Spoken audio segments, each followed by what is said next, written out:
tiene que ser un poder aparte el que construya esas leyes, ¿sí? Entonces debemos tener un poder que haga que se dedique a eso, a lo que decía Rousseau en su libro El contrato social. El legislativo lo que hace es interpretar la voluntad general del pueblo.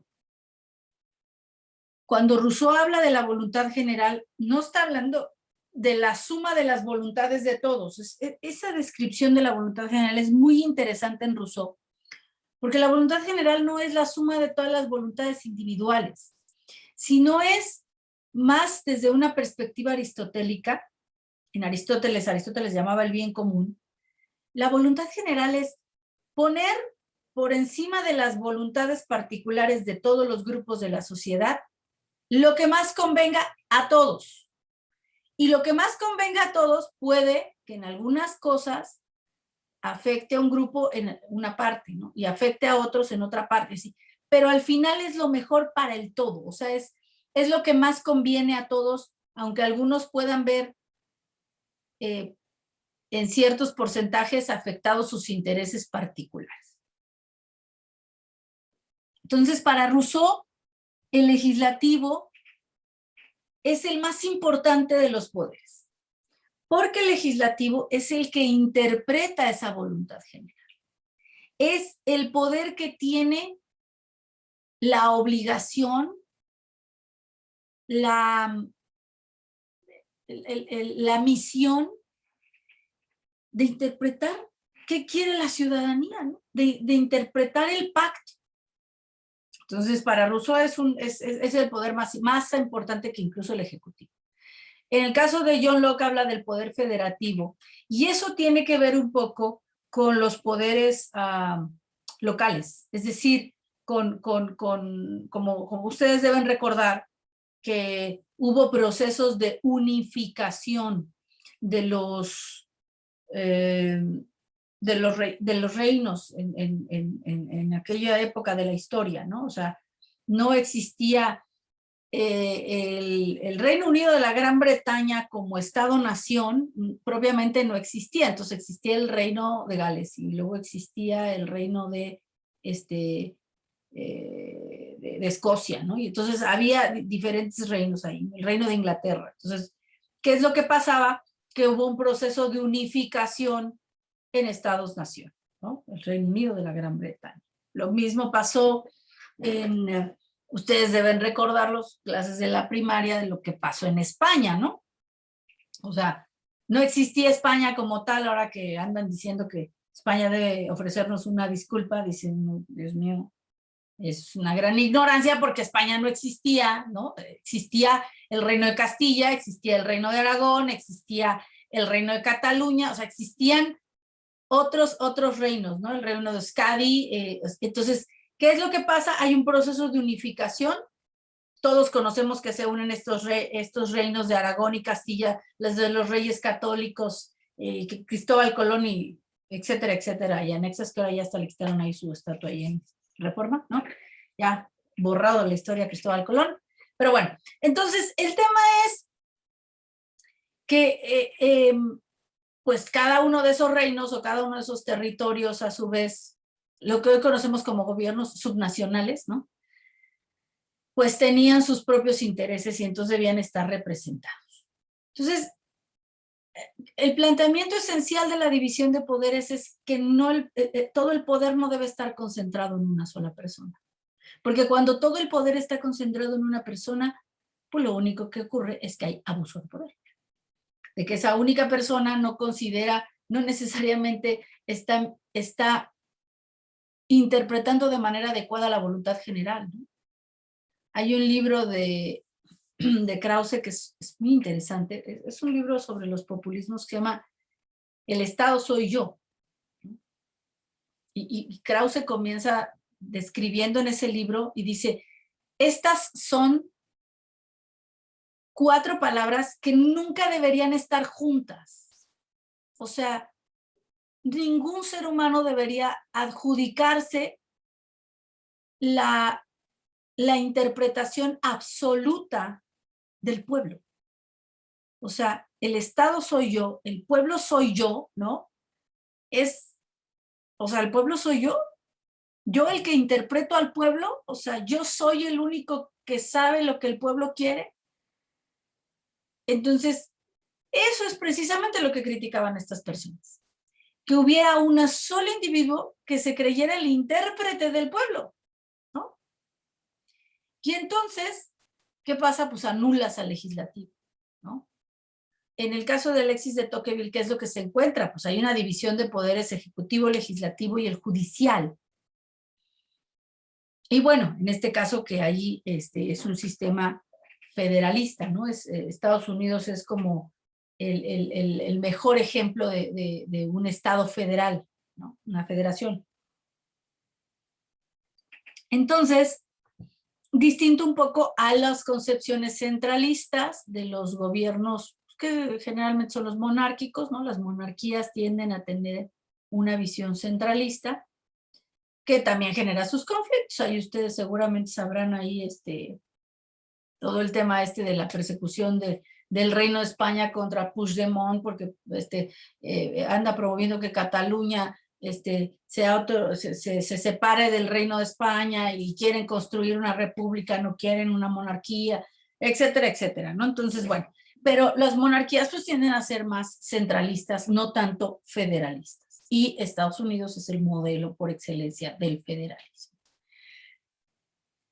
En esencia, estos tres autores y otros más, los enciclopedistas, por ejemplo, si leemos El espíritu de las leyes del Conde de Montesquieu, nos vamos a encontrar que también hay una visión clara de que el poder debe estar dividido, ¿no? Y de que el Estado no debe estar concentrado en una sola persona, sino que eso es lo que se debe evitar. Que cada uno de estos poderes debe tener un representante y que cada uno de estos poderes debe tener autonomía y que debe haber un sistema obviamente, de check and balances, ¿no? O sea, lo que dicen los británicos, o sea, de un sistema de equilibrio, ¿no? Y un sistema de control. O sea, el check and balances es eso, es cómo controla un poder al otro para evitar que el otro se vuelva loco, ¿no? Si de repente está bloqueando el presidente o el monarca con una decisión, ¿qué herramientas hay dentro de la ley? ¿Qué herramientas tiene el legislador para ponerle freno a esa locura? ¿No? O sea, en la ley, para ponerle un freno en la ley. O si está violando algún tipo de derecho o se está contraponiendo con la propia ley, pues el Poder Judicial debe actuar y debe decir, a ver, espérame tantito, yo soy el intérprete de la Constitución, por ejemplo, cuando existen los tribunales constitucionales, ¿no? Y entonces tú estás violando la Constitución en este artículo con esta decisión ejecutiva o con o legislativo. Tú estás violando la Constitución con esta disposición legal. ¿Sí? Entonces, esos check and balances son la forma de convivencia. Acá le llamamos controles, contrapesos y equilibrio de poderes. O sea, evitar que un poder se ponga por encima de los otros. Y entonces, al ponerse por encima, miren, ya aquí alguien puso que se puede descargar el de Carpizo. Se los agradezco. Sí, porque si no es un problema. Bueno, hay que leer el de Carpizo. Entonces, en estos tres autores, en el Conde de Montesquieu, podemos encontrar planteamientos que nos hablen de por qué el poder debe estar dividido. Y tiene que ver como resultado de estos procesos históricos que les acabo de comentar, digo, obviamente, pues de pasadita, ¿verdad? La clase no es de historia y tampoco vamos a ver, ni vamos a ver el contenido de estos tres textos en 15 minutos, o sea, sería imposible. Pero creo que es importante que se queden con la reflexión de dónde sale, como nos decía Bobbio en su libro, para poder entender al Estado, necesitamos estudiar la historia de la cosa y la historia de la idea sobre la cosa. Es decir, la historia de las instituciones que parecen Estado o que han sido el referente de, o el símil del Estado en otros momentos de la historia de la humanidad, en diferentes culturas. O sea, hay que entender la historia de las instituciones, ¿no? La polis griega, la civitas romana, las estructuras eclesiásticas, las estructuras religiosas, etcétera. Entonces, entender la historia de esas instituciones. Aquí les hablé un poquito de la historia de las instituciones, de dónde sale la división de poderes, pues de tratar de ponerle freno a las monarquías absolutistas, ¿sí? Del siglo XV, del siglo XVI, del siglo XVII, del siglo XVIII. Entonces, en estos autores ustedes se van a encontrar esas justificaciones, porque estos autores son la otra parte que decía Bobby, la historia del nombre de la cosa, es decir, la historia sobre las ideas que se han hecho sobre el Estado. Bueno, estos autores, Montesquieu y otros, han escrito sobre la necesidad de que el poder esté dividido para que no se abuse de ellos. Se los recomiendo que lo sean. Entonces, bueno, de esa manera llegamos a que existen diferentes tipos de estados, formas de estado, formas de gobierno, tipos de gobierno, sistemas políticos, ¿sí? Y aquí les quiero hablar de estos sistemas políticos porque tiene relación, porque estos sistemas políticos modernos son aquellos sistemas donde ya existe la división de poderes, ¿sí? Estos sistemas políticos son la forma, o sea, son como que el aterrizaje de toda esa teoría de estos tres individuos que veíamos y de otros tantos. ¿En qué aterrizó? ¿En qué aterrizó en la historia de las instituciones? Bueno, pues aterriza en que tenemos básicamente en los estados modernos tres tipos de sistemas políticos modernos en donde se expresa la división de poderes. Hay otros tipos de sistemas políticos que no son estos. Por ejemplo, cuando hablamos de un estado,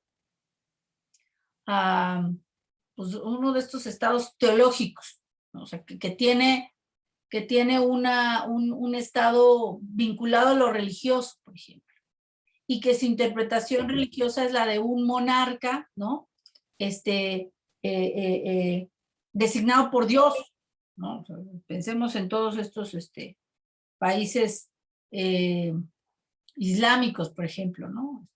Entonces, ahí hay otro tipo de sistemas políticos que no necesariamente son estos y donde la división de poderes no existe o existe con ciertas características. Entonces, bueno, el aterrizaje de esos planteamientos va a derivar en estos tres tipos de sistemas políticos modernos. Tenemos básicamente tres, ¿no?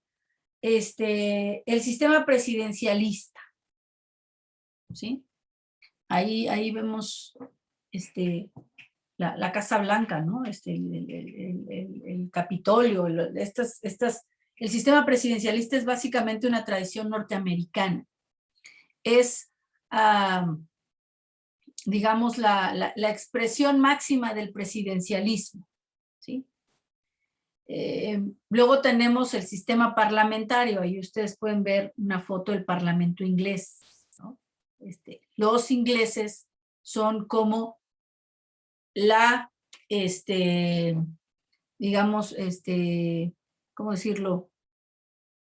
Como el país, el Estado-nación modelo del parlamentarismo, ¿no? O sea, o del sistema parlamentario.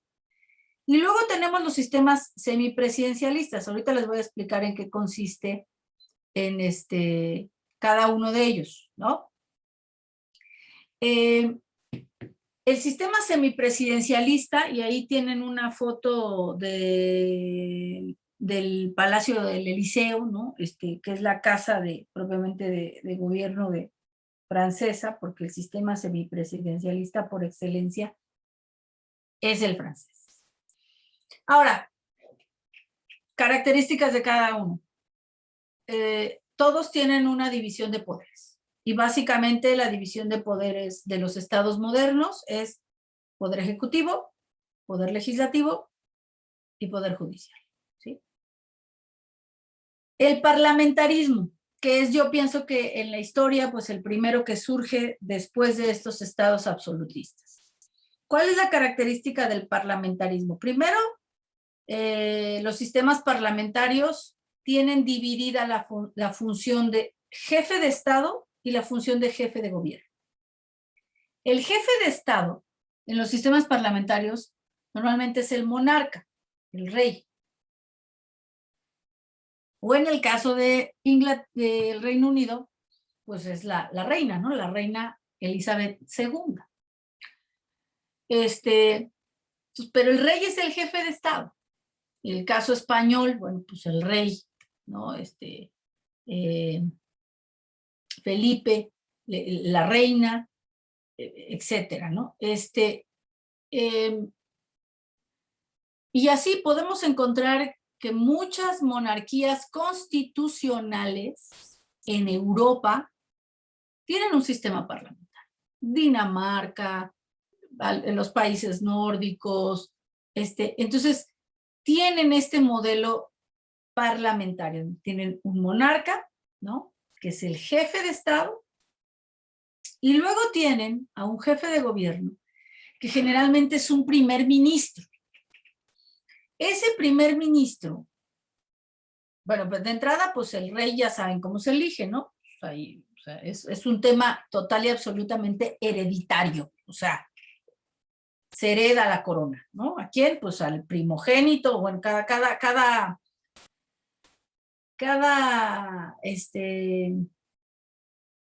ahora sí que cada corte y cada reino tiene sus propias reglas, ¿no?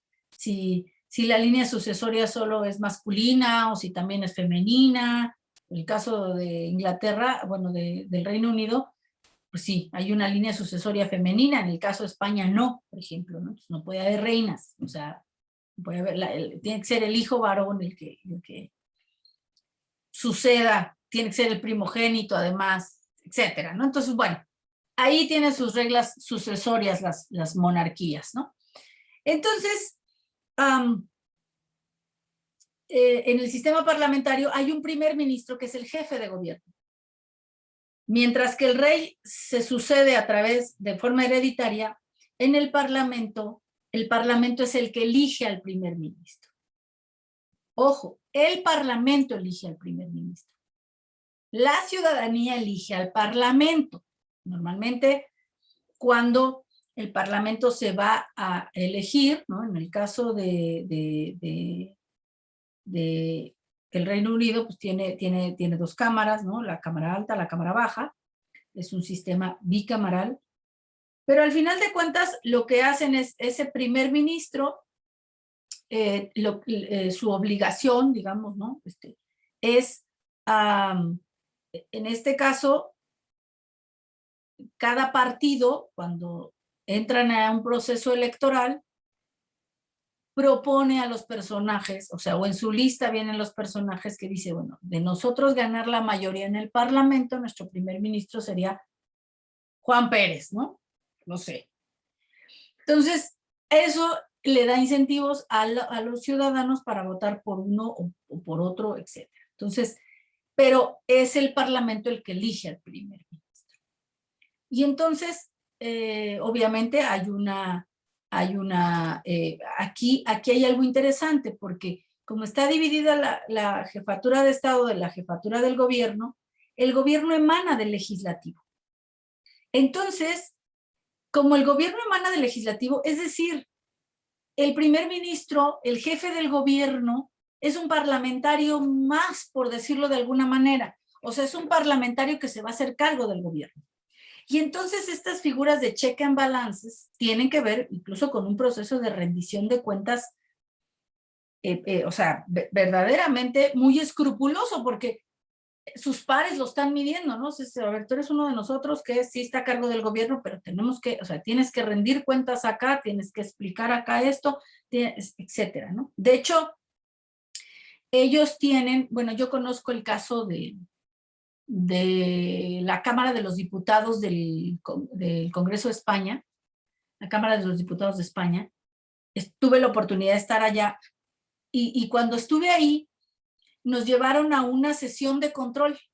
Entonces ellos tienen 2 sesiones como ordinarias a la semana, ¿no? Y luego tienen sesiones de sus comisiones. El trabajo de las comisiones en un parlamento es lo más importante. Lo del pleno es ya como llevarlo de las comisiones hacia el pleno, ¿no? Pero ellos tienen una sesión de control en donde es una sesión a la semana, fíjense, en donde van y sientan al jefe del gobierno, o sea, al presidente español, ¿no? Entonces, me acuerdo que cuando a mí me tocó estar ahí, el presidente era Rajoy. Entonces, pues le hacen preguntas, lo interpelan, o sea, los parlamentarios interpelan al presidente, entonces el presidente toma la tribuna y les contesta, ¿no? Oiga, ministro, esto, lo otro, aquello, no sé qué y tal. Ah, pues me está preguntando sobre esto otro. Además son súper estrictos con el tiempo ahí sí en el Parlamento, en el Congreso de los Diputados de España, porque tiene 3 minutos para hablar el presidente. Es el presidente, ¿eh? Y si se tarda más de 3 minutos, pues ya lo que dijo después del segundo 2 o el del segundo 1 del cuarto minuto, ya no se va a oír porque le apagan el micrófono.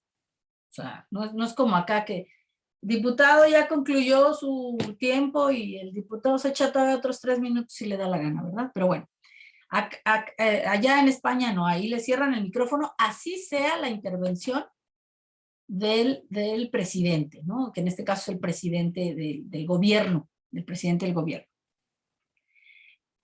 que sale del Parlamento. Entonces, hay sesiones de control. Esta idea del check and balances ahí se ve de manera muy clara, ¿no? Y bueno, este es el caso del que yo conozco, que es el caso propiamente de España, ¿no? Así es un sistema parlamentario.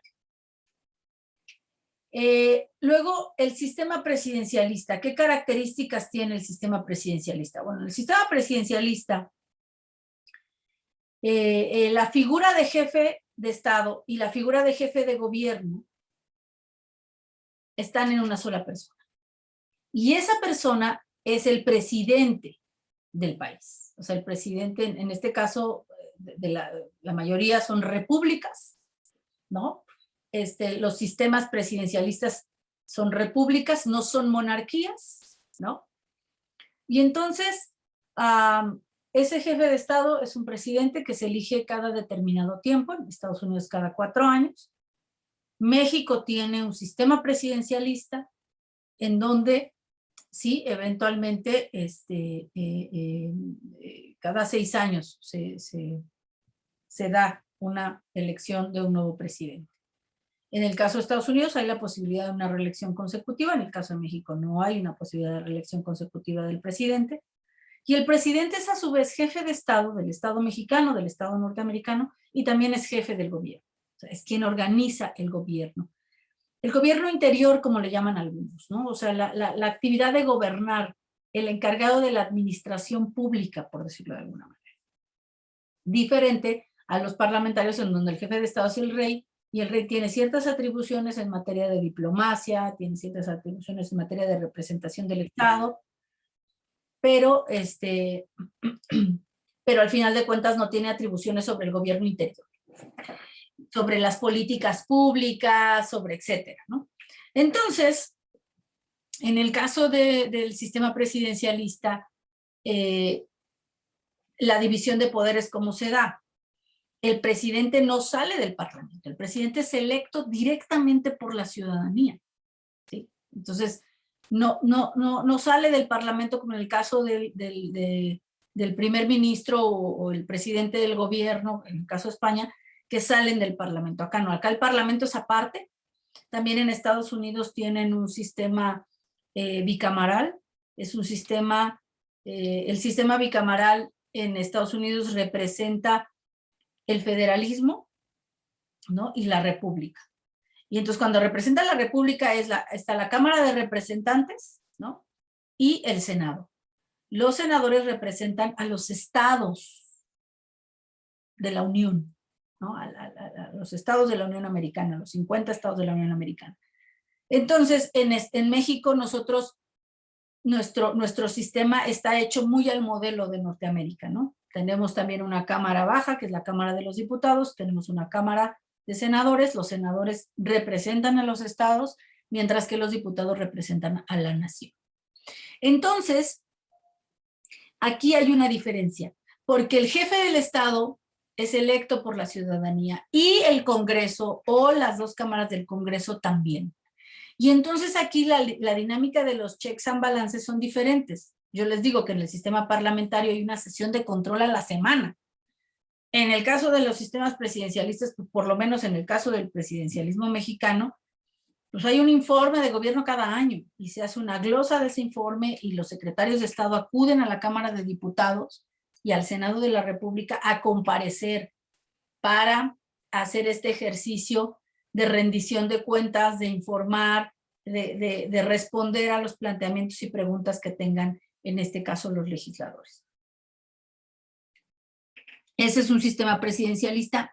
El sistema mexicano es presidencialista y es también federalista, un poco hecho al modelo de los Estados Unidos.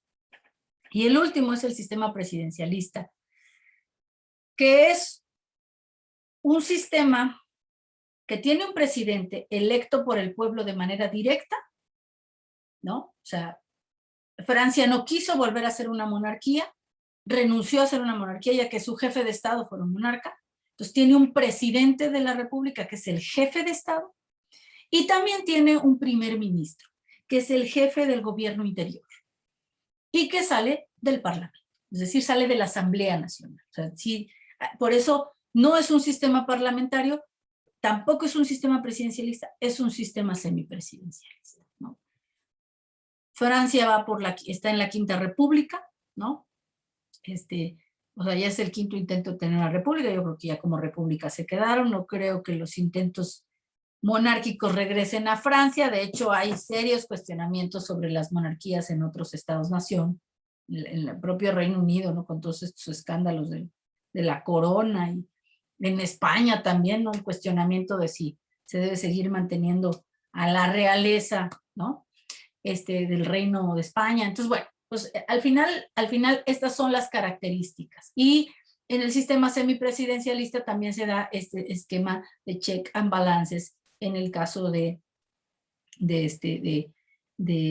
control y del equilibrio entre el poder ejecutivo y el poder legislativo. Y bueno, obviamente pues el poder judicial. ¿Qué tipos de controles existen con el poder judicial? Por ejemplo, en el sistema presidencialista en Estados Unidos, las cámaras del Congreso participan en el nombramiento de algunos integrantes de la Corte o de algunos jueces, ¿no? Pero tiene un sistema de jurados ciudadanos, por ejemplo, ¿no? Entonces, bueno, pero participan. Lo mismo en México. En México, los poderes, sobre todo el Senado de la República, tiene una participación en los nombramientos de algunos jueces, de algunos de algunos magistrados y obviamente de los ministros de la Corte. Entonces, bueno, esos son algunos de los equilibrios de poderes que existen en los tipos de sistemas modernos. ¿Cómo es el sistema mexicano? Bueno, el sistema mexicano tiene una división de poderes en 3 poderes. El poder ejecutivo, el poder legislativo y el poder judicial. El poder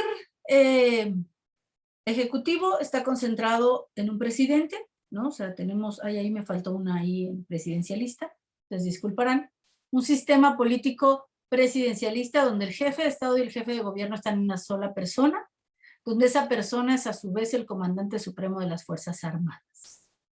Ahí tienen la foto de nuestro actual presidente, ¿no? Y el poder ejecutivo no solamente se replica a nivel federal, recuerden que nosotros vivimos en una federación, ¿no? En un estado federalista.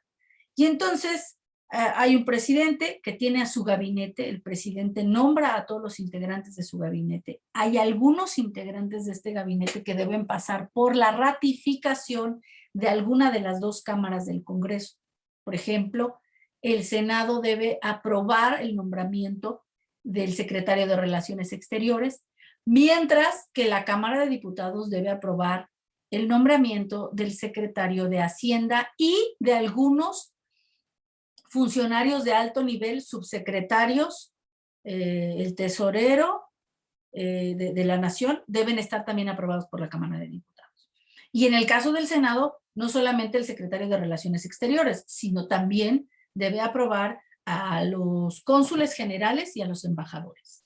Entonces, hay diversas relaciones entre uno y otro, pero la mayoría de los integrantes de su gabinete, el presidente los nombra de manera libre y de otros debe tener la ratificación. El mismo esquema aplica para los gobernadores y los presidentes municipales. O sea, los gobernadores son el poder ejecutivo en los estados, en las entidades federativas. Y los presidentes municipales en los municipios. Entonces, ese es el poder ejecutivo. Luego tenemos un poder legislativo. ¿Cómo es el poder legislativo? En México es bicameral, o sea, tiene 2 cámaras. Hay congreso, hay países que tienen un poder legislativo unicameral, o sea, solamente hay una cámara, ¿sí? Este es más como el modelo, diríamos, norteamericano. Entonces tenemos, el legislativo tiene un Senado de la República, que, como yo les decía, representa el pacto federal, es decir, representa las entidades federativas. El Senado está conformado por 128 senadores, 64 que son de mayoría relativa, son 2 senadores por entidad federativa de mayoría relativa. Luego tiene un senador por estado que representa a la primera minoría, es decir, aquel partido que haya llegado en segundo lugar en la elección de senador, va a entrar uno de sus senadores de la fórmula, y entonces son otros 32, y tiene otros 32 senadores que son determinados por lista nacional. Entonces, bueno, cada partido saca una sola lista con 32 nombres cuando va a haber elección de senador, y se les asignan el número de senadores que correspondan al porcentaje de votación que en la elección de senador hayan tenido. Entonces ahí tenemos los 128 senadores. La Cámara de Diputados son los representantes de la nación, ¿sí? Hay 500 diputados en la Cámara, 300 son de mayoría relativa, 200 son de representación proporcional, que se determinan, y ahí, ¿alguien me puede explicar cómo se determinan los 200 de representación proporcional?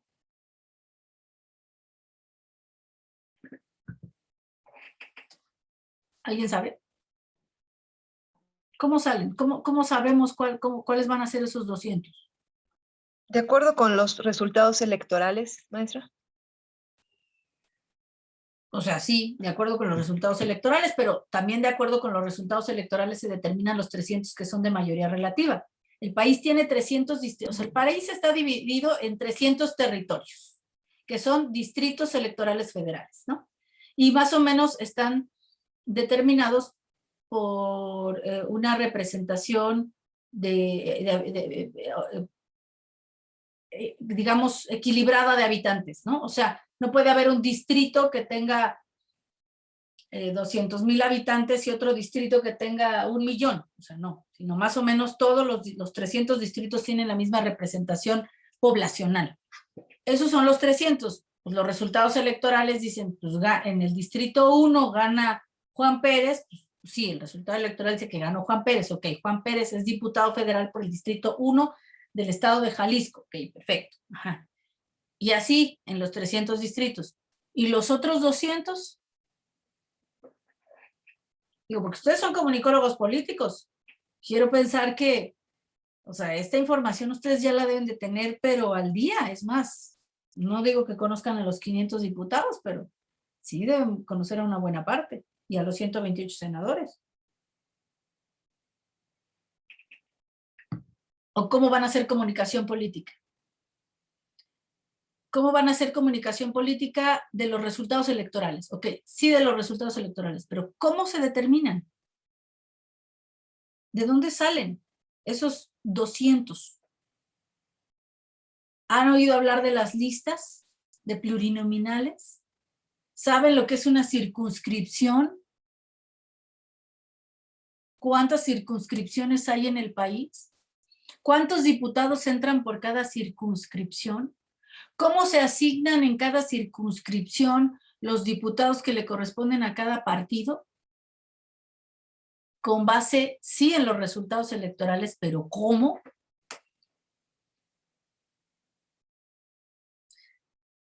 pues siempre me pasa esto y entonces la primera actividad que tienen que investigar ustedes, y vamos a regresar a este tema cuando hablemos de nuestro sistema electoral, entonces me interesa mucho que pues ya lo tengan con mucha claridad.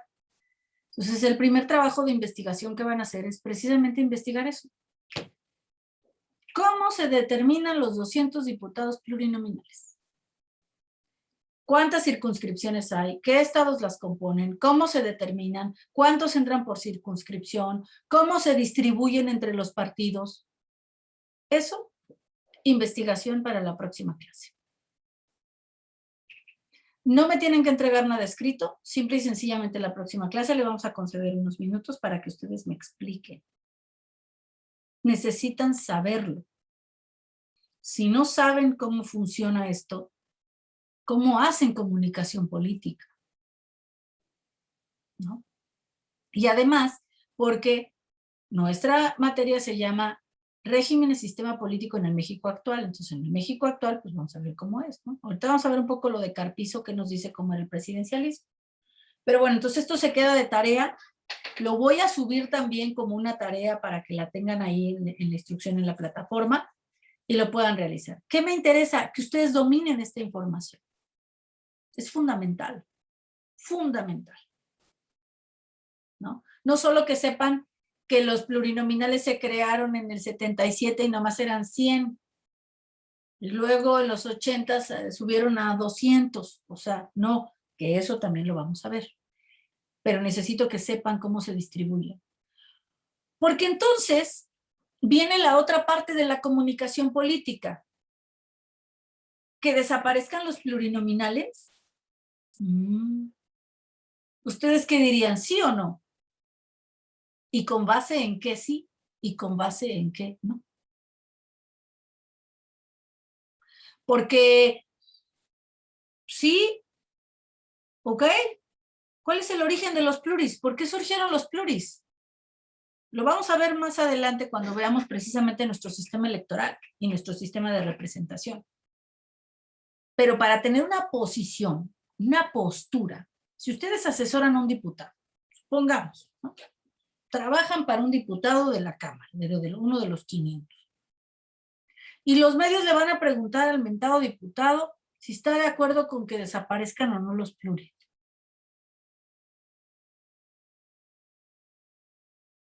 Pues primero a lo mejor ustedes van a decir, pues hay que ver qué dice el partido, ¿no? Si el diputado es de tal partido, del partido que está proponiendo la iniciativa para que desaparezcan, pues ya veo qué dice el partido, las razones para que desaparezcan, y ya, que mi diputado repita eso, ¿no? O mi diputado es de un partido que dice que no desaparezcan, entonces pues ya me pongo a ver por qué. Pero tengo que saber primero cómo se integra esta cosa. Yo como comunicólogo político. Entonces, primera tarea, primera investigación. Y ahorita de aquí, de este, va a surgir otra investigación. Porque yo les preguntaría, ¿cuántos de ustedes saben cómo funciona el Poder Judicial? Seguramente sí saben cómo funciona el gobierno, ¿no? Y cómo está conformado el gabinete, que hay un secretario, cuántas secretarías de Estado hay, a lo mejor hasta se saben el nombre de los secretarios. O sea, sí, el Poder Ejecutivo. Y ojo, el Ejecutivo Federal. A veces el gobernador y el presidente municipal como que, pues quién sabe. No, también hay que saber cómo funcionan esos, cómo está estructurado nuestro federalismo, cómo están distribuidas las competencias y los recursos entre los diversos órdenes de gobierno, entre el federal, el estatal y el municipal. ¿Por qué son tan cuestionables medidas centralistas? Pues porque tenemos una historia que nos costó muchas vidas y mucha sangre en el siglo XIX, llegar a la conclusión de que queríamos ser una federación, para que de facto seamos un gobierno unitario, un estado unitario, perdón, no un gobierno, un estado unitario. Esos son el tipo de preguntas. Bueno, el otro poder que hay en México es el Poder Judicial. El Poder Judicial tiene también una organización. ¿Alguien sabe cómo funciona el Poder Judicial?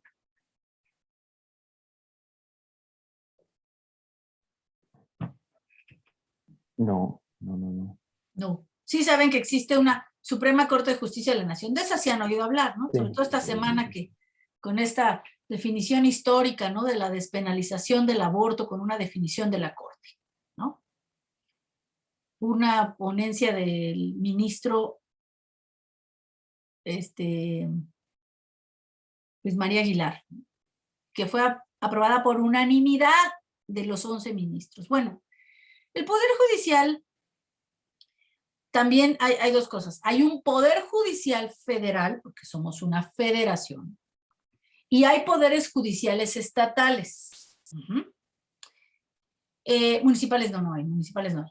Hay poderes judiciales federal, el Poder Judicial federal y poderes judiciales estatales. El Poder Judicial federal, ¿por qué está conformado? Bueno, está conformado por una Suprema Corte de Justicia de la Nación, que es el órgano constitucional, es decir, el intérprete de la Constitución, ¿no?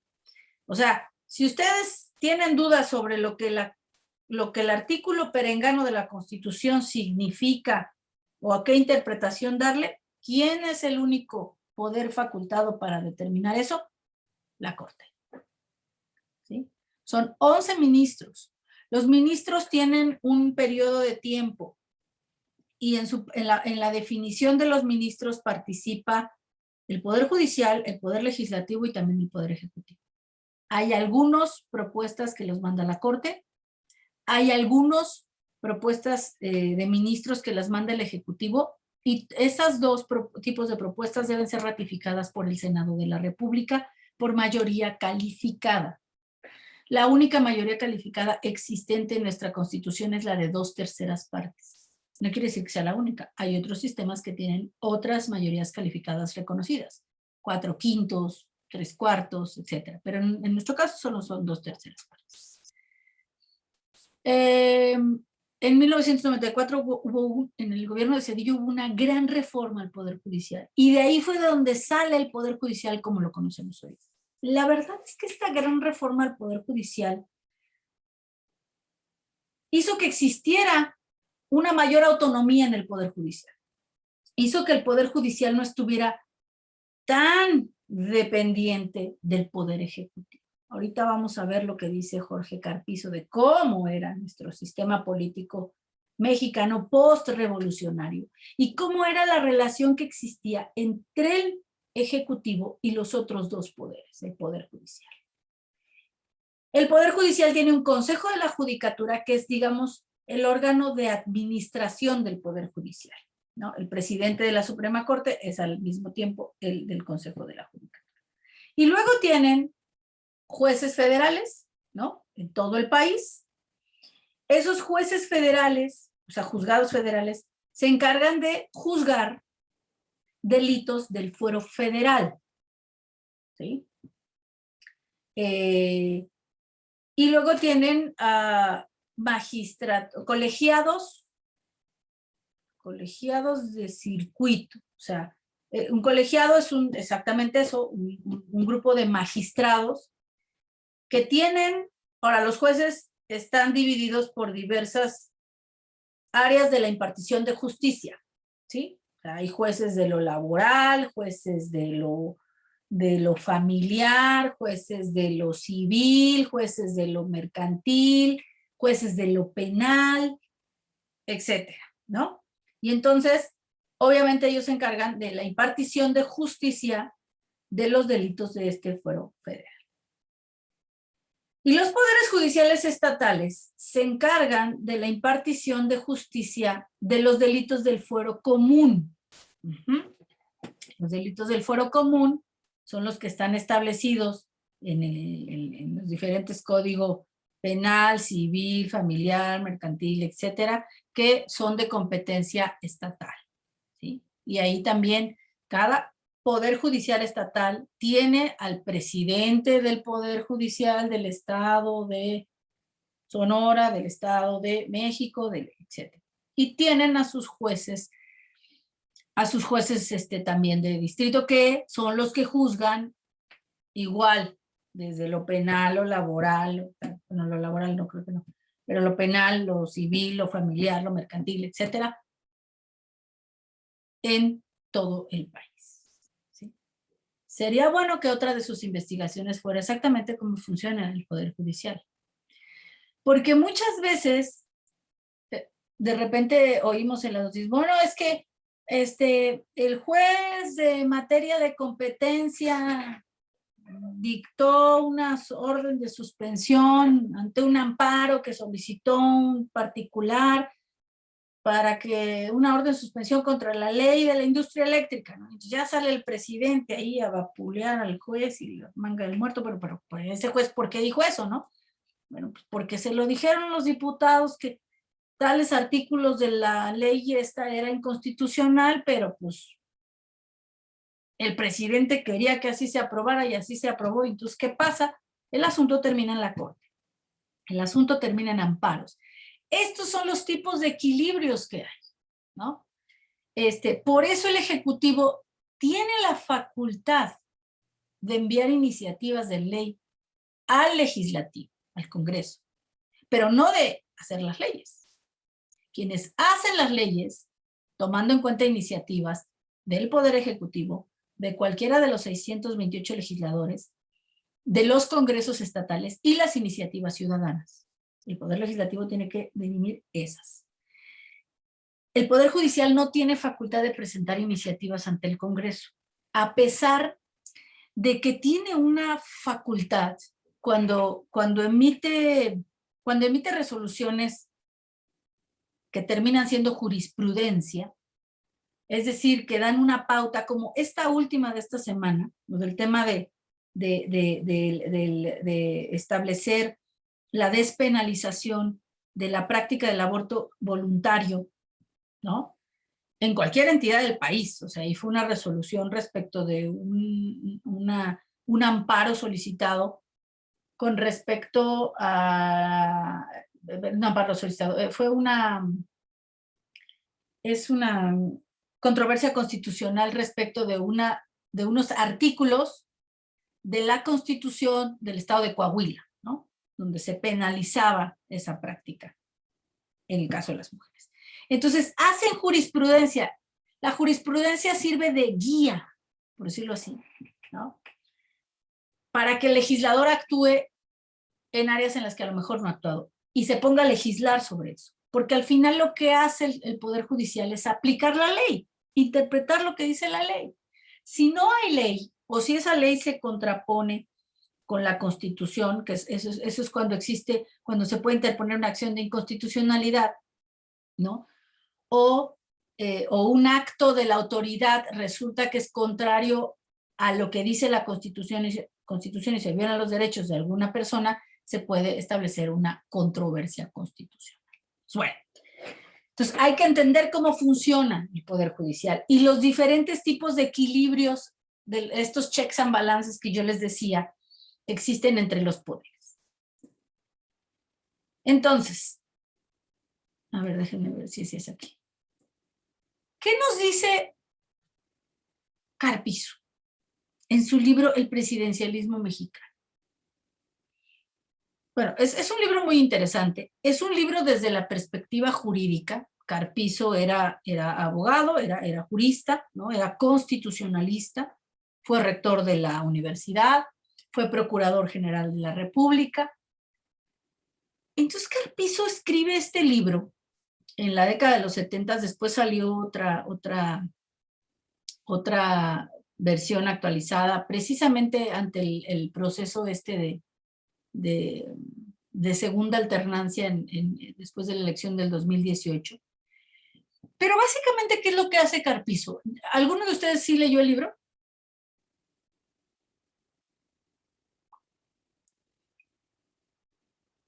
¿Nadie? Nadie lo leyó. No. Bueno, ¿qué se van a encontrar ustedes cuando lean el libro? Se van a encontrar con que dice Carpizo que primero el presidencialismo mexicano, o sea, este sistema presidencialista que exportamos del modelo norteamericano, pues no opera en México igual que el modelo que trajimos, no. Tiene sus características. El presidencialismo mexicano es sui generis. ¿Y qué características tiene el sistema político mexicano post-revolucionario? Dice Carpizo. Dice, bueno, Pues lo primero, tenemos que reconocer que en el sistema político postrevolucionario, el poder ejecutivo está por encima de los otros dos poderes. Tiene un conjunto de facultades constitucionales y tiene otro conjunto de facultades metaconstitucionales que hacen que no haya equilibrio de poderes, que el presidente de la República o la figura del presidente de la República no tenga contrapesos, esos balances, ¿no? En los otros poderes del Estado mexicano, en el judicial y en el legislativo. ¿Sí? Entonces, tenemos un presidencialismo mexicano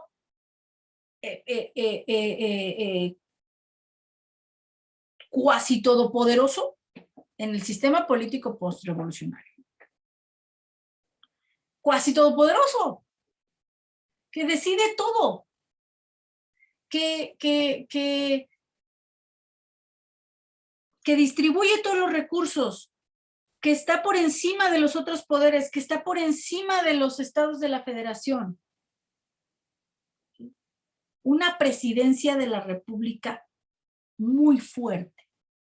Lo vamos a ver cuando veamos el libro de Daniel Cosío Villegas sobre el sistema político mexicano. Y ahora, digo, obviamente aquí no está todo lo que dice Carpizo, pero revisemos algunas de esas facultades constitucionales que tenía el presidente mexicano, que se fue acotando en los últimos 30 años y que hoy, a partir del 2018, vemos una restauración de ese presidencialismo mexicano cuasi todopoderoso, ¿no? Esa es la parte más interesante. Yo empecé a dar este curso hace casi 20 años. Y lo que veíamos era cómo había un esfuerzo de la sociedad civil, de los partidos políticos, del gobierno, de todo mundo articulado para tratar de limitar este presidencialismo mexicano. Y hoy, después de la elección del 2018, vemos cómo todas esas características del sistema político postrevolucionario que creíamos estaban rebasadas, se están restaurando. Y eso no nos puede llevar a otra cosa más que, pues, ¿en qué va a derivar? Pues va a derivar en un presidencialismo fuerte, pero sin contrapesos. Y eso pues ya sabemos a dónde nos lleva como país, ¿no? Creo yo. Pues se supone que de allá venimos y ya no queríamos eso, pero bueno, la decisión ciudadana en el 2018 fue restaurar eso. Yo tengo mis dudas muy serias, y desde hace 20 años las tengo, de que efectivamente los mexicanos queramos un sistema democrático. Me parece que no. Nuestra cultura política no es democrática. No hemos promovido una cultura política democrática. Y por eso es que ahí vamos de nuevo. Ahí vamos a tropezarnos con la misma piedra con la que ya nos hemos tropezado en nuestra historia. Pero bueno, ¿qué dice Carpizo? ¿Qué facultades constitucionales, o sea, establecidas, plasmadas en la Constitución, tenía el presidente, por ejemplo, sobre los otros poderes de la Unión? Por ejemplo, sobre el legislativo, ¿qué facultad tenía? Por ejemplo, tenía el veto. El presidente de la República podía vetar las leyes que fueran aprobadas por el Congreso. Y entonces, ¿cómo era el veto? El llamado veto de bolsillo, que ya no existe, pero que existía.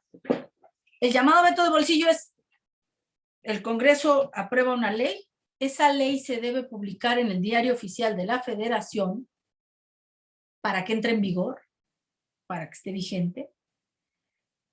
Y entonces el Congreso la manda al Ejecutivo, y quien publica o publicaba, porque ya es diferente ahora, quien publicaba esa ley en el Diario Oficial de la Federación del Poder Ejecutivo. Entonces, si el presidente decía, a mí no me gustó la ley que hicieron los diputados, no la publicaba.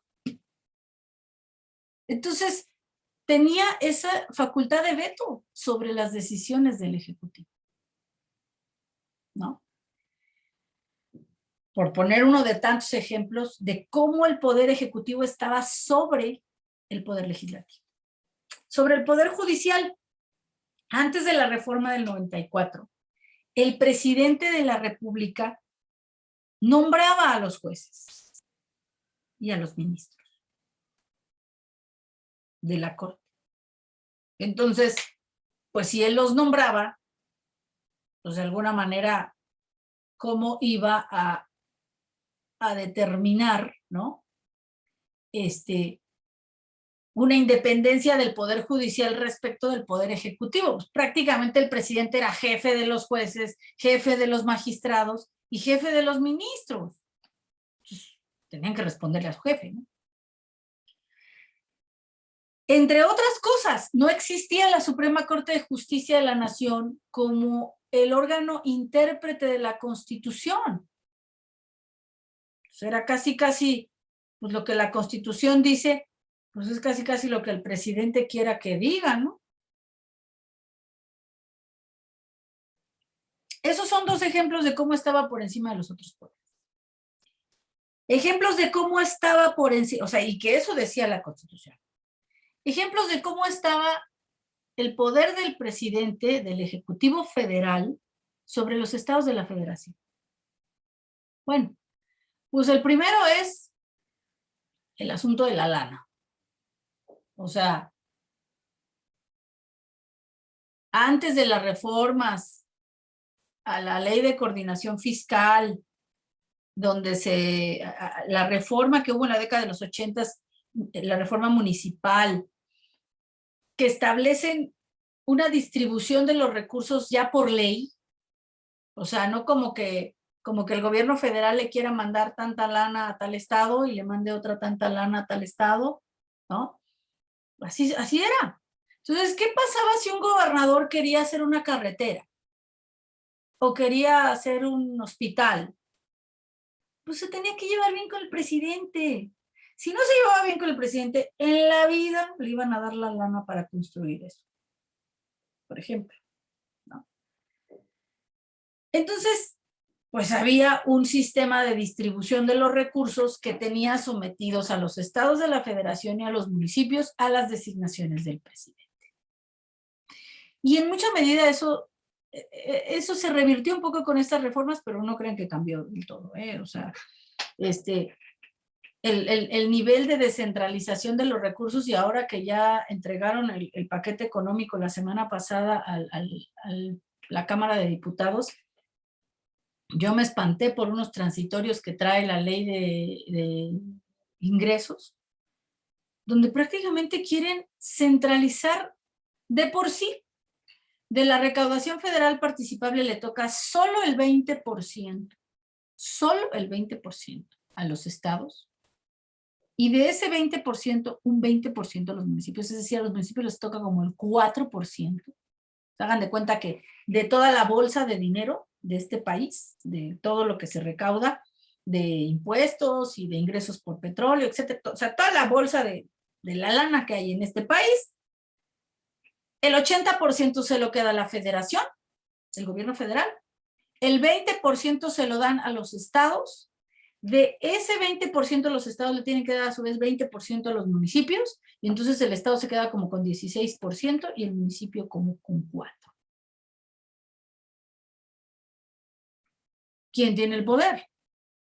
El gobierno federal. Y ahora quieren echar para atrás incluso esa raquítica distribución que hay, ¿no? Yo soy municipalista y lo que les puedo decir, y no solo porque sea municipalista, sino con datos concretos, los países más desarrollados del mundo tienen niveles de descentralización muy amplios. En Chile, por ejemplo, hablando de América Latina, la educación la administra el municipio. Y miren, los municipios son el orden de gobierno más cercano a la ciudadanía. O sea, cuando la ciudadanía tiene una demanda de lo que sea, que se les cayó la techumbre en la escuela de la colonia tal, ¿a quién van a buscar? ¿A poco vienen a la Secretaría de Educación Federal acá o vienen a tocarle las puertas al presidente de la República o al gobernador? van y le hacen una manifestación al presidente municipal para exigirle que les reconstruya la techumbre que se les cayó. ¿Qué facultad y qué recursos tiene el presidente municipal para hacer eso? Ni le corresponde legalmente, ni dinero tiene asignado para ello. Pero lo tiene que resolver, porque a la gente no le importa si es su facultad o no. Pero ese tema de los dineros es uno de los ejemplos de cómo los estados de la federación dependen de eso. Y el otro yo diría que ahora está más acotado por los equilibrios, porque se necesitan mayorías calificadas y una justificación muy clara, es la posibilidad de la federación, a través del Senado, por ejemplo, de desaparecer poderes en un estado. Le corresponde al Senado. Entonces, un Senado dominado por el presidente, pues si el presidente decía, ya me cayó gordo este gobernador, a ver, desaparezcan los poderes ahí en el estado tal, tu Senado, desaparécelos, vamos a poner otro gobernador. Ese ya me cayó gordo. A ese nivel podían ocurrir esas cosas, ¿no? Ahora, esas eran las facultades que había en la Constitución.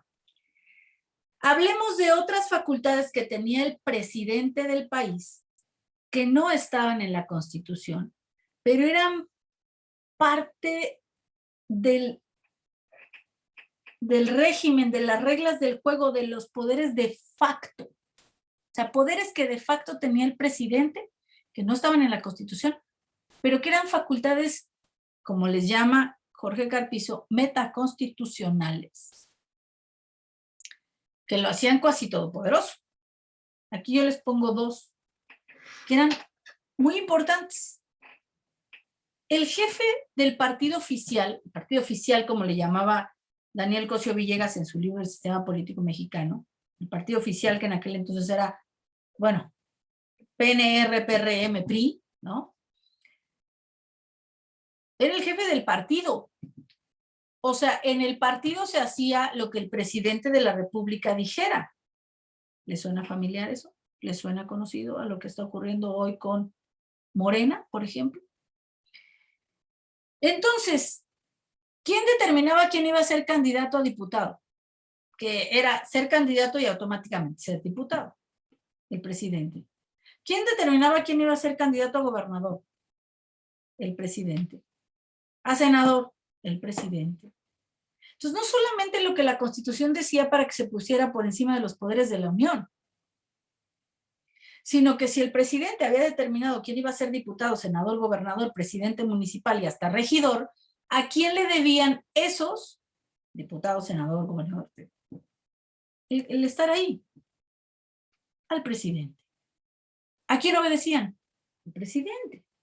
Entonces, era un congreso oficialista que hacía lo que el presidente le dijera. Digo, hoy hay expresiones como que no le muevan ni una coma, y efectivamente no le mueven ni una coma. Bueno, pues aquel entonces tampoco le movían ni una coma. Por eso les digo que estamos entrando en un proceso de restauración de ese sistema político mexicano postrevolucionario que creíamos ya habíamos dejado en el pasado. El presidente era el jefe del partido. Lo que pasaba en el partido, el presidente definía quién era el presidente del partido, quiénes eran los presidentes del partido en los estados. O sea, definía todo en el partido.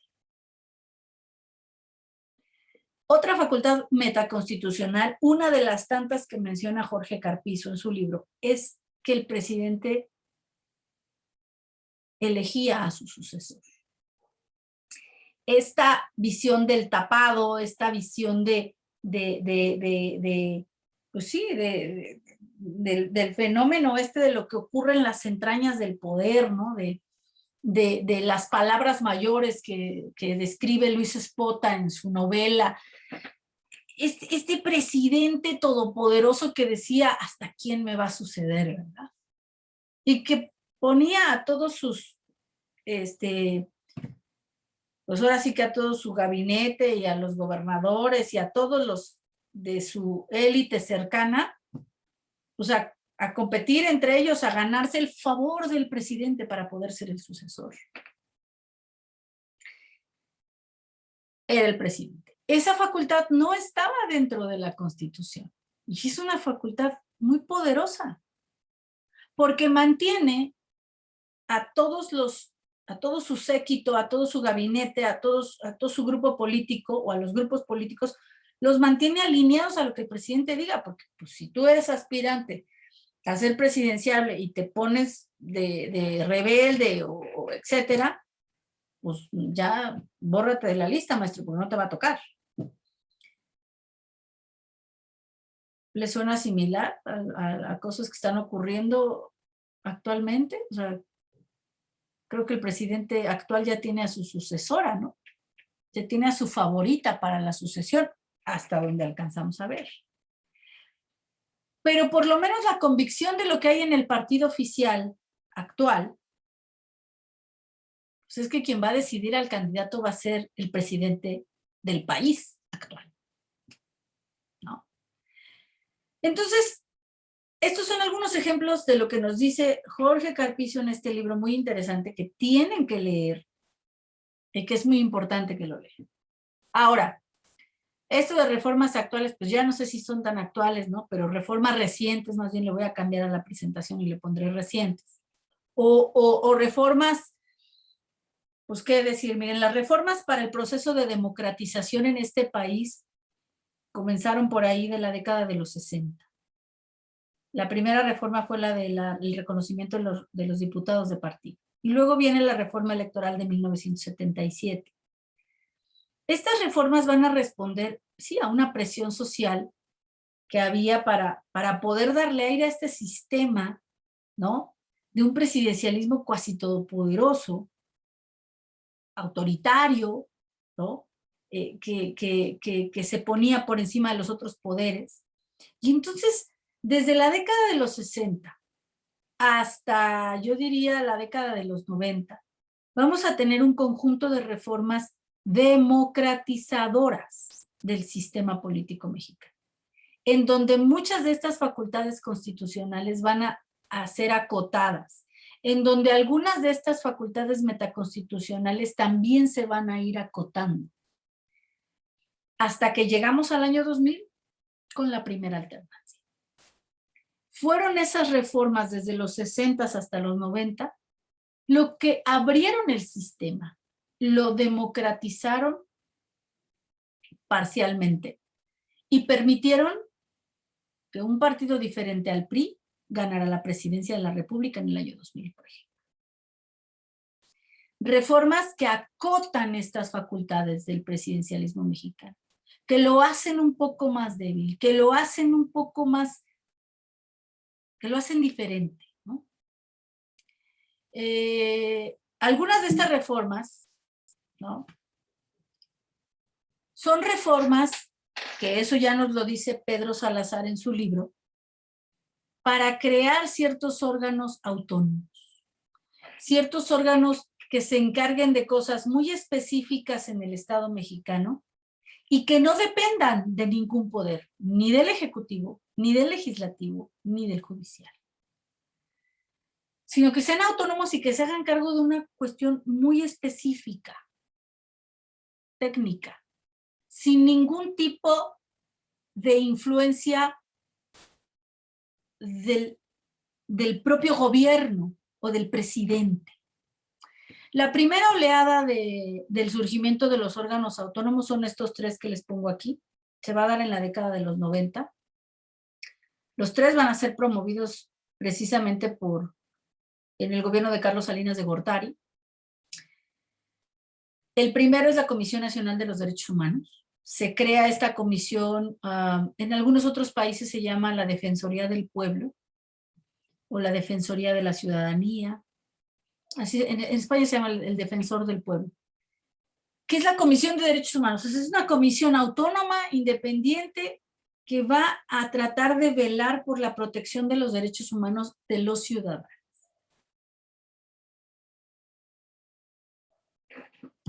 Alguna vez el propio Pedro Salazar y otros analistas hablaban de que se estaba acabando con la autonomía de estos órganos.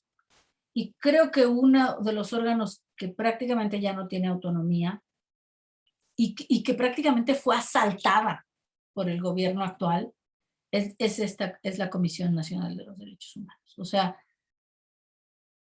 violando lo que dice la Constitución, la ley sobre el perfil de quien debe ocupar la presidencia de esta comisión, impusieron a una persona que por lo menos uno de los requisitos planteados por la ley no cumplía, y era que no hubiera sido militante de ningún partido. La señora que hoy preside la Comisión Nacional de los Derechos Humanos fue militante, fue candidata de Morena. Y más allá de que si la señora representa o no a un perfil de personaje que defienda a las víctimas, no cumplía con la ley. Y andaban hasta escondiendo votos o no sé qué, o metiendo votos de más en la urna, no sé qué, en la elección de ella. O sea, creo que ese tema es de preocuparse, porque este proceso de autonomía de estos órganos está en peligro ante este proceso de restauración del sistema político mexicano postrevolucionario. El siguiente es Banxico, el Banco de México. El Banco de México, ¿de qué se encarga? De la política monetaria, o sea, del tema del tipo de cambio. Y esto tiene el objetivo, ¿por qué se hizo autónomo el Banco de México? Para evitar que estuviera en manos del gobierno la manipulación de una política monetaria que le sirviera a los intereses de quien está en el poder o que tratara de tapar errores de la política económica o de los resultados de la política económica de quien está detrás del poder. Y que la política monetaria respondiera a otros factores meramente técnicos, ¿sí? Y bueno, pues que le dieran esta independencia a esta parte, ¿no? Recientemente el presidente de la República presumía que no ha habido devaluación. Bueno, pues el control de la política monetaria y de la política cambiaria no necesariamente pasa por decisión del presidente. Sí depende de los resultados de su política económica, eso es cierto. Pero también depende de la autonomía que tiene el Banco de México para tomar decisiones al respecto de la política monetaria, ¿no? Pero también ha habido intentos por demeritar esta autonomía del Banco de México cuando el presidente le pide los remanentes el año pasado, ¿no? Y ahora que dijo que los remanentes,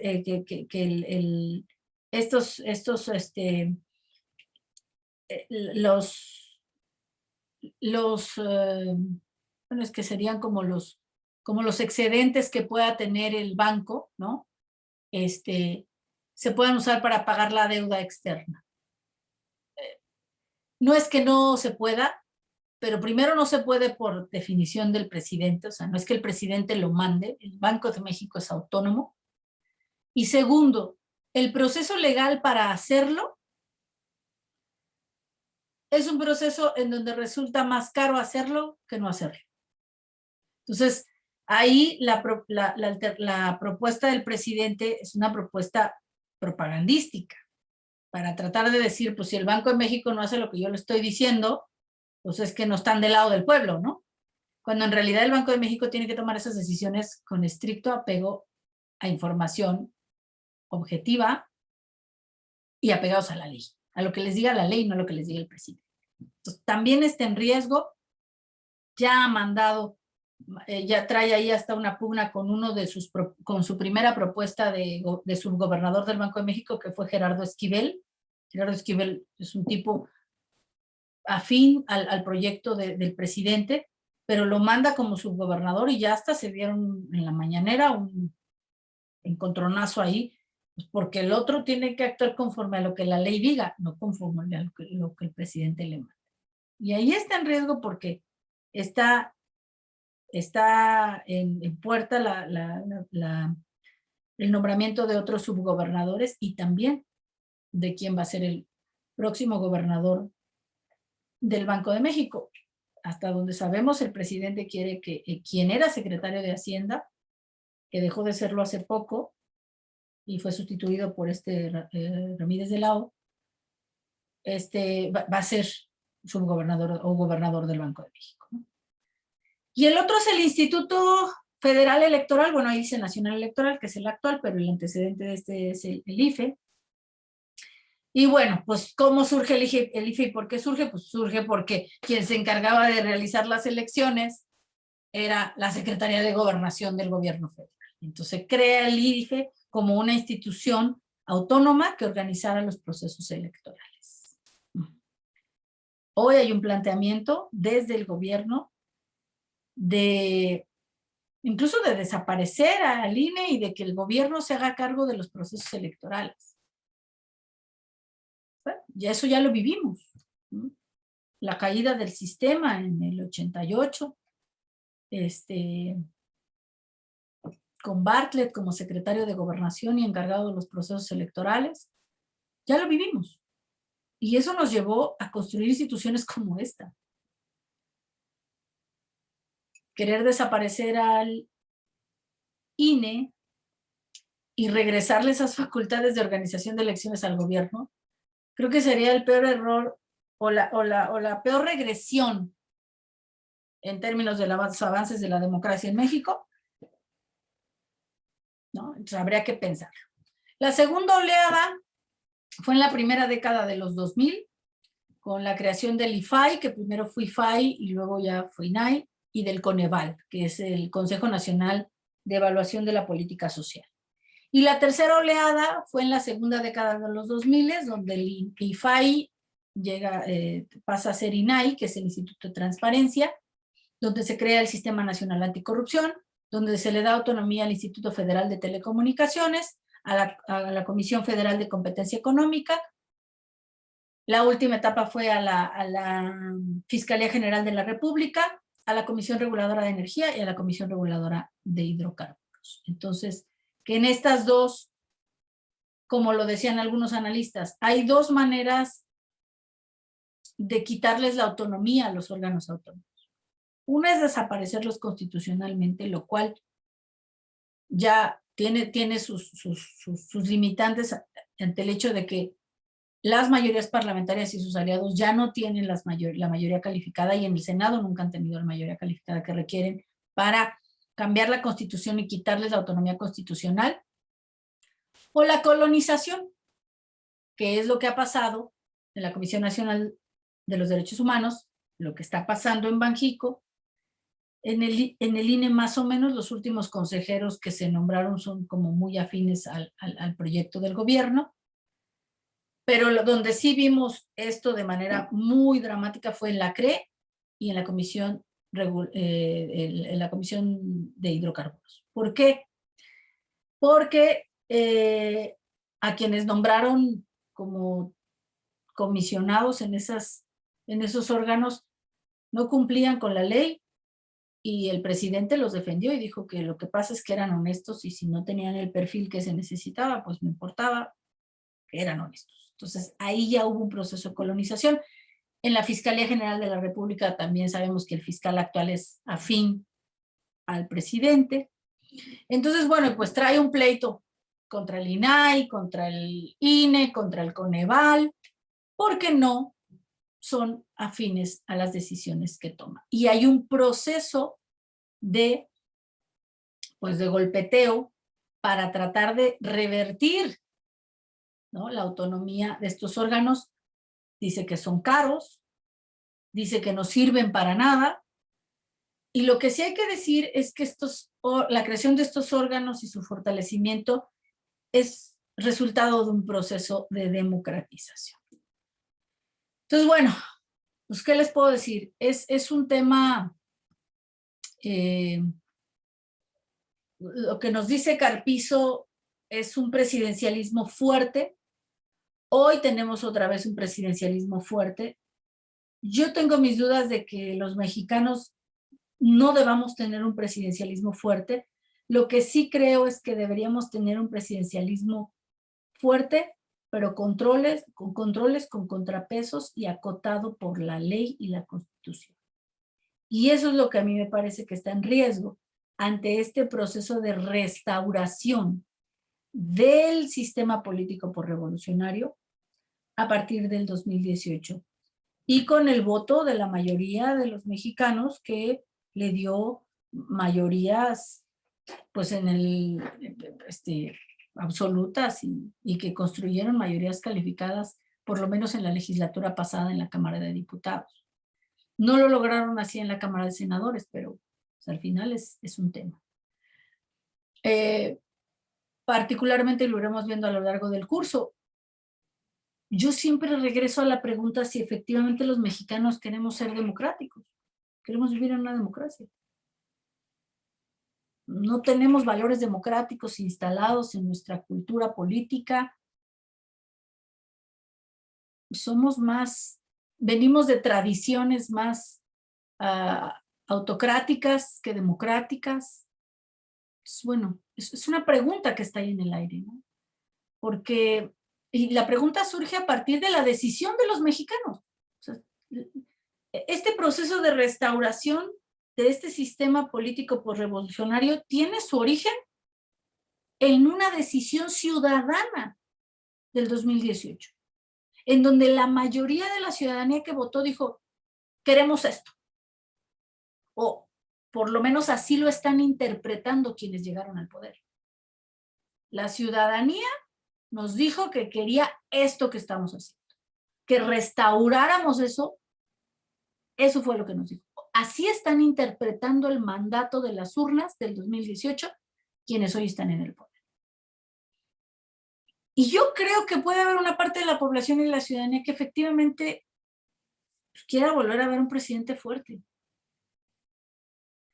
Mi duda sería tan fuerte que sea autoritario.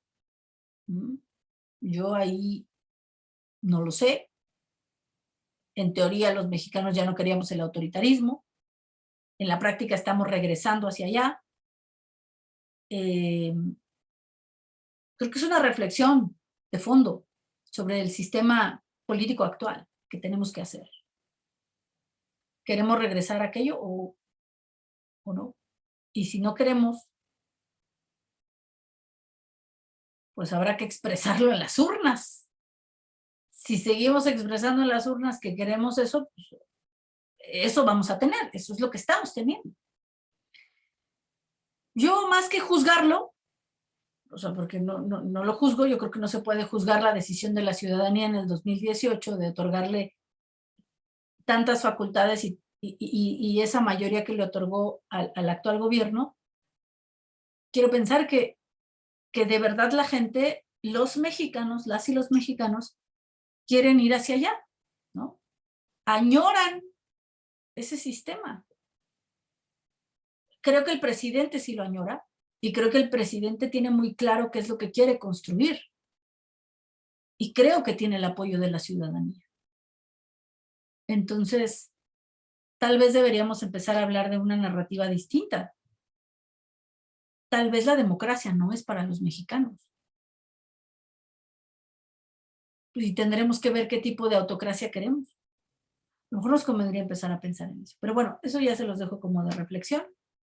No sé si tengan algún comentario, se nos está terminando el tiempo. Pero si tienen algún comentario o duda, antes de ir. No, yo no, ya me paso a retirar porque ya va a empezar mi otra clase, profesora. Perfecto. Hasta luego. Y yo tampoco tengo ninguna duda, profesora. Para la próxima clase, bueno, eso sí, para la próxima clase vamos a ver el tema que corresponde a la sesión o tenemos que leer el libro que teníamos que leer hoy. Bueno, ese libro lo tienen que leer sí o sí y me tienen que entregar un control sí o sí. Y la próxima clase vamos a ver el tema que está programado en el plan de trabajo. Ok, muchas gracias. Que creo que es el de, si no me equivoco, es el de los partidos políticos, ¿no? Sí, sistema de partidos. Sí. Exactamente. Y ahí hay que leerlo de Sartori y ese sí está compartido. Entonces ahí sí ya tienen material, ¿no? Ok, muchas gracias.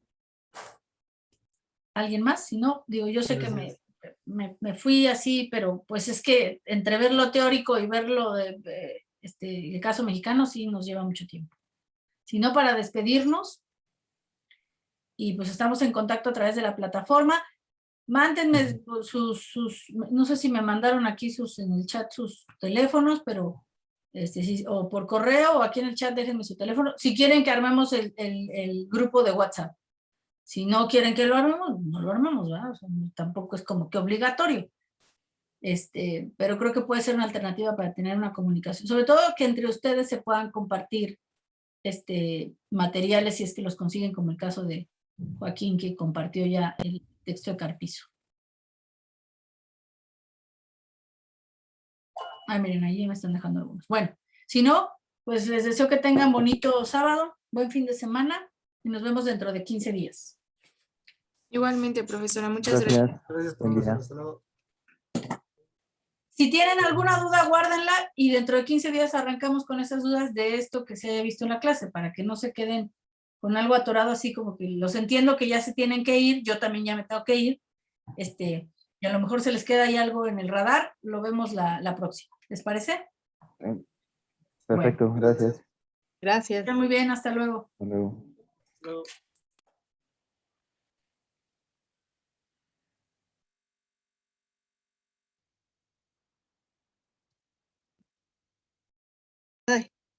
¿Maestra tiene clase? No tengo clase, no. Yo tampoco. Ah, ok. Que ¿Quieres no me gusta, comentar algo? Ujú. pues sí, no me gusta interrumpirla porque está muy interesante su... no, estoy feliz de haber esperado, bueno, haberme esperado a tomar la clase con usted porque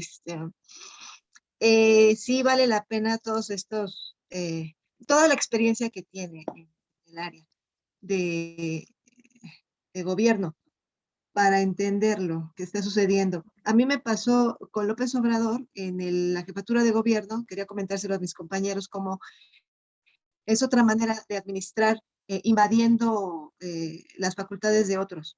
La Asamblea Legislativa aprobaba leyes pues al por mayor. Por ejemplo, en lo que no estuvo de acuerdo López Obrador, son las que me llamaban la atención, porque, por ejemplo, los vehículos con arrastre animal están prohibidos en la capital, pero López Obrador decía, bueno, sí lo publico, pero no hay sanción. Entonces, si no hay sanción, se sigue haciendo porque pues no hay problema, ¿no? Él decía, bueno, tenía sus argumentos para no poner sanción a esas leyes, que la gente necesitaba trabajar. Y la otra de la obligación de comprar el seguro de daños a terceros, también es obligatorio. La Asamblea lo aprobó, pero el Ejecutivo no puso sanción porque decía que no quería hacer ricos a las aseguradoras, ¿no? Y esas libertades, pues,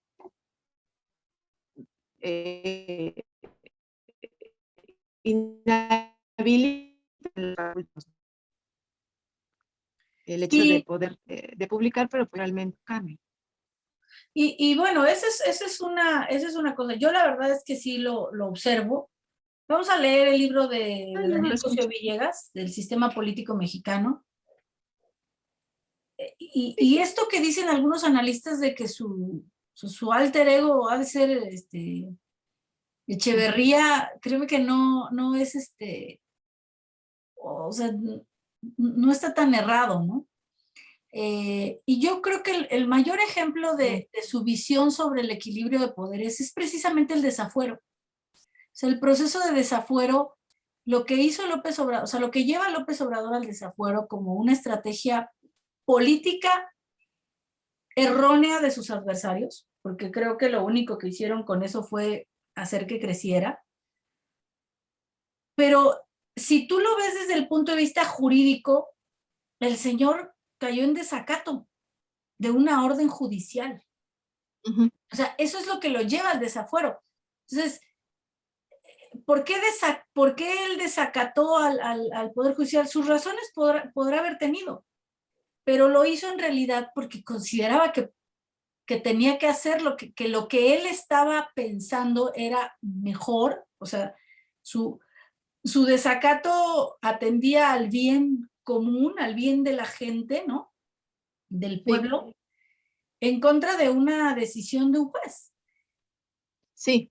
Pero o sea, los servidores públicos deben acatar las órdenes judiciales, o sea, el desacato sí es un delito. Es un delito.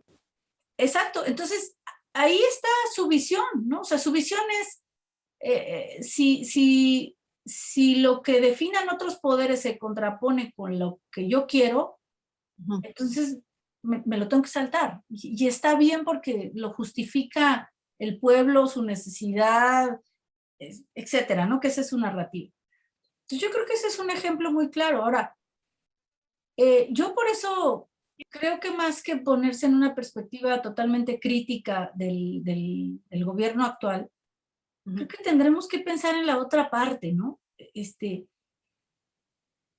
¿Qué queremos los mexicanos? Sí, Em, estoy de acuerdo en que se limite el poder, porque si este señor tiene muy buenas ideas y muy buenas intenciones, si no se acota el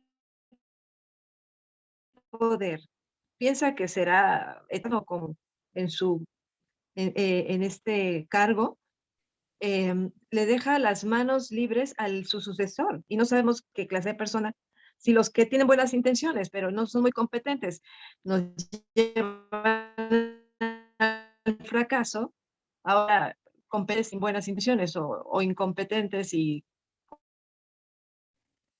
las dos, eh,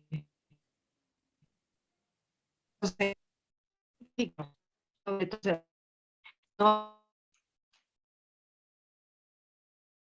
Te dejé de escuchar esa última parte, como que te quedaste congelada. ¿Me escuchas, Sagrario? No, ya no.